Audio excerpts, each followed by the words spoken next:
When you look at the top ranks at Goldman Sachs, the women are few and far between here. What have they been doing to try to promote women?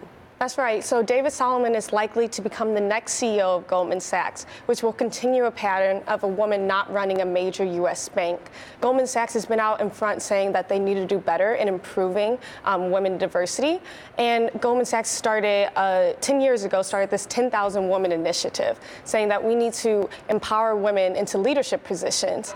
But inside the firm, you see that women are entering at these entry-level positions, but not rising to the top at the executive teams. So out of 11 executive officers, there are only 2 women at Goldman Sachs. Correct. But this is not only for Goldman. What about other banks?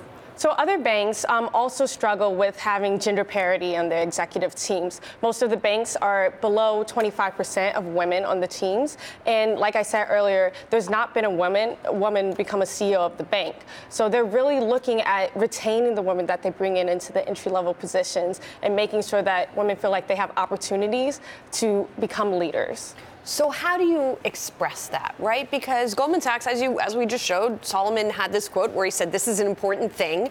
Most of them are saying we would like to get more women. What are the actual measures in place to try to promote women, to try to make this happen? So at Goldman this summer, they said that they are trying to get 50% women in their summer analyst class, like the entry-level position. They're in the 40% range right now. So once you have the women in the pipeline, you need to make sure that they want to stay. You know, I talked to former heads of human resources and career coaches, and they say that women leave if you feel like you don't see other women leaders, or you see the men that you start with. So it's sort of a vicious circle in a way. Yeah, or the men you start with get promoted over you, so you feel like you don't have a path to CEO. I think a lot of people were saying that after the book Lean In, it came in, 5 years ago, people know where women should be headed. It's just getting there that's a problem.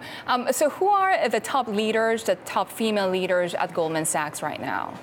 So you see, you have Isabel Elet, who's in charge of the commodities section, and then you have other people who are general counsel positions and not those profit, revenue-making positions, which is really what you look for when you're considering who's going to become your next CEO.